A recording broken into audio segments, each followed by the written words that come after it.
Tonight, Troy University hosts some very special guests. Plus, one organization helps students prepare for their future in journalism. Stay tuned. TrojanVision Nightly News starts now. From the high-definition digital production center on the Troy campus, with news from Troy University locations around the world, this is TrojanVision Nightly News. Hello and welcome to TrojanVision Nightly News for October 10th, 2013. I'm Haley Greathouse. And I'm Courtney Addison. Thank you for joining us this evening. Well, it was a case of East meets West this week as representatives from China were on Troy's campus.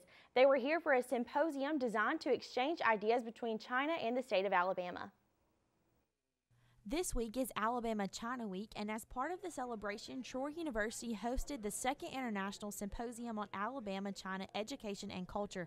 The symposium was held on Wednesday night, and scholars and university officials from some of China's top universities traveled to Troy in hopes to build relationships and align future endeavors. The purpose is to promote mutual understanding and promote future collaboration in many fields, including business, education, and culture. 8 Chinese universities were represented last night, and organizers say hosting the symposium gives Troy University a chance to grow. I think it's an opportunity, and I can only say that. Anytime you get 25 scholars from another country, and you've got people from absolutely the best university in China here, if we can find ways to put things together, if we can find ways for that to help Troy, great. And while this week is focused on Alabama and China's relationship, participants feel this is also helping a greater cause. And of course, all this can help the world to become better world, more peaceful, harmony world, and that's really advocated by the Confucius. Troy University prides itself on being a global university, and some feel other schools should strive to reach Troy's level. I think Troy University is where every university needs to be, trying to provide that sort of global education that has students prepared not only for Troy University, but for the whole country. The symposium began on Monday and wrapped up this morning. Getting a resume prepared for the post-college job search can be a daunting task for some, but for journalism students, there are some added challenges that can make the task even more complicated. Last night, some journalism students got a step in the right direction. Courtney Chandler has the details. On Wednesday night, Troy's National Association of Black Journalists invited a pair of journalism professionals to campus to teach students about ways to build their resumes as budding journalists. In ABJ, we always have our fall resume workshop, and so this time as the president, it was kind of my responsibility to get things up and running. And the purpose is basically to get our members and other journalism majors a kind of insight on what employers are looking for in their resumes. Students in this room came to Troy to learn more about journalism, but Hooks feels the information in this workshop can be beneficial down the road. Students come into college and they think they know what they want to do, and then when they graduate and they try to look for a job, they're kind of just jumping in without having the proper knowledge. So I feel like this is a good tool to utilize, you know, to pretty much to learn what to put on your resume, what not to put on your resume, what to do, how to set it up. Students did not only receive information on resume building, but also learned about important tips that can be helpful when looking for a job. People to know was about the importance of cleaning up their social media accounts, because employers actually really do look at those to see what your personality is like and what you do in your off time and how you'll represent the company. So it's important to clean up those social media sites and also to let your personality shine through in your cover letters, so that people can really get an idea of what kind of reporter or journalist you're going to be for their company. So what did students take from this workshop? I actually learned how to write a resume. I learned a lot that I didn't know actually how to write a resume, and a lot of stuff. It was a lot of information. Courtney Chandler, Troy, TrojanVision News. For journalism students that missed last night's workshop, don't fret. The Society of Professional Journalists is planning on having another journalism resume workshop on Tuesday, October 22nd. Last week, the Pike County Fair was in town. But there's a chance that not all Troy students got the chance to make it. You know, that's right, Haley, but luckily for those students, the University Activities Council brought a little fair theme fun to campus, and Judson Garner shows us how. Hundreds of students were seen celebrating the start of the fall season Thursday night on Troy's campus. The University Activities Council's Oktoberfest is an annual event, and this year, event planners said everything really just fell into place. First off, the weather is perfect for this event. We couldn't be more grateful for that. And then students are able to just come and go as they want. It's totally free. Well, technically not free, but this event is paid for through the University Activities fee, which all students have to pay. So with everything already paid for, students had the chance to kick back and have some fun. The booths set our games. We got 7 different carnival games set up, and it's from a company called Amusement Masters in Atlanta, Georgia. And then we've also got a DJ who's just kind of providing entertainment. He's done a couple of songs that people just kind of can dance to and everything, and people are really having fun, just kind of mixing and mingling. And then we've also got food, slushies, all sorts of Sodexo food out here, and students are really just having a good time. So even though you can't really see all the action going on behind me, there are hundreds of students kicking off the fall semester with really just a big party on campus. So seeing this, it's no wonder why this has always been such a big hit with the University Activities Council. From Oktoberfest, Judson Garner, Troy, TrojanVision News. The UAC's next event will be a bus trip to Atlanta for the Georgia State game this Saturday. And now taking a look at news from around the state. In Lawrence County, a new industry 1 month after its biggest employer announced it was closing.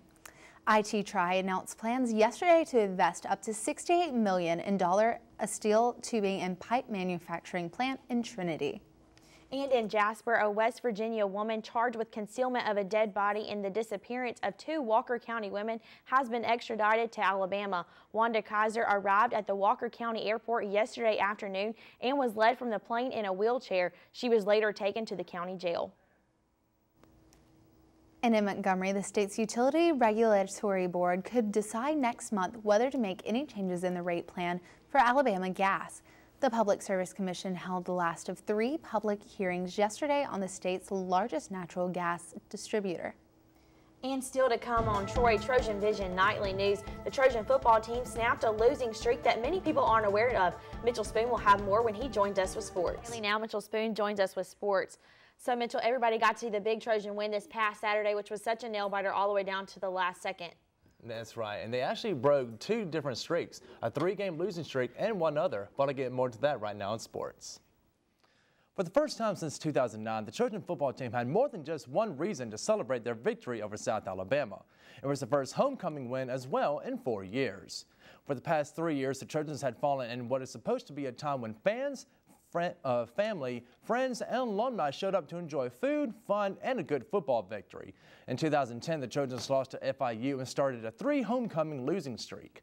In 2011, the Trojans fell to North Texas, and lastly, in 2012, Troy couldn't come out with a victory against Arkansas State. But this year's victory was one that players worked hard to get, and one seniors will always remember. It feels real good to get a homecoming win because the last few years we couldn't pull one out, so it was good to get the win for the seniors on their way out on their last homecoming.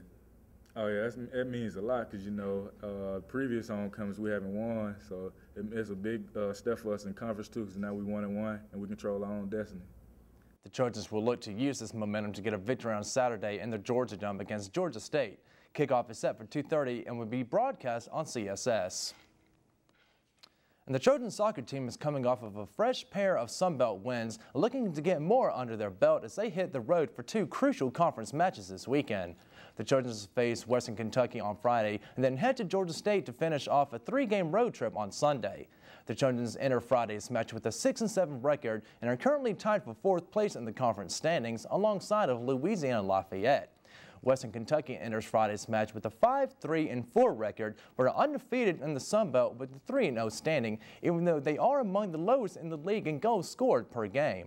Head coach Chris Bentley knows how competitive this team is, but says he believes his team can rise to the challenge. Well, I think first and foremost, they're a conference contender. In my opinion, they probably are the team to beat right now. They've gotten most consistent results this year. They certainly are organized in defense, and that's something that makes it harder for us to break down. I think we have the quality in our final third in particular, to break them down. But, you know, anything can happen on the day. We have to be ready to play our best game up to this point, and I hope we can.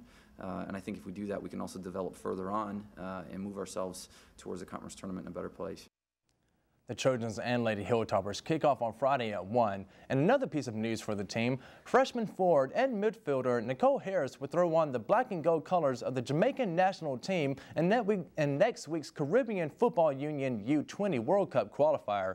Even though she is a Miami, Florida native, Harris is eligible to play due to her father's Jamaican heritage. The team will begin group play on October 19th.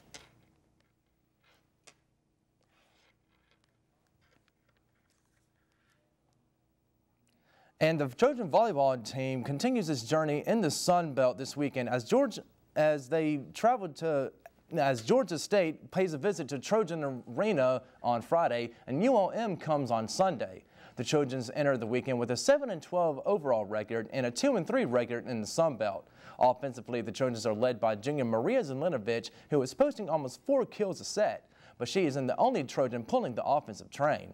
Sophomore Blair Winston is averaging almost 3 kills a set on the season, but her best work has come in Sunbelt play where she is averaging over 3 kills a set. On the defensive side, senior Courtney Cohen is posting 4 digs a set on the season and is just 185 away from becoming the first Troy player and 5th Sunbelt player to eclipse the 2,000 dig mark. She is already the Troy leader for digs. Georgia State enters the matchup winless on the Sunbelt, but head coach Sonny Kirkpatrick knows how tough this team really is. You know, Georgia State's going to present a tough match when they come in here. We've got to fight tooth and nail to try to bring a win home, and even a record back at 3-3 in the conference. It's not going to be easy by any stretch of the imagination. They're a good team. They're very physical. They're very tall, and we're going to have to play at our best to compete. Since moving to Division I in 1993, the Trojans are 8-12 against the Panthers. First set is slated for 7 p.m. So, Courtney, Haley, hopefully that the Trojans can go into the Georgia Dome and get that victory and bring their record to above 500. And best of luck to both the volleyball team and the soccer team as they take on both conference foes this weekend. Exactly. Best of luck to them, and also a big congratulations to the Trojan football team. You know, hopefully that gives them some momentum and they can carry that on to Georgia State this weekend. And best of luck to all the Trojans. Exactly. Thanks, Mitchell. Thank you.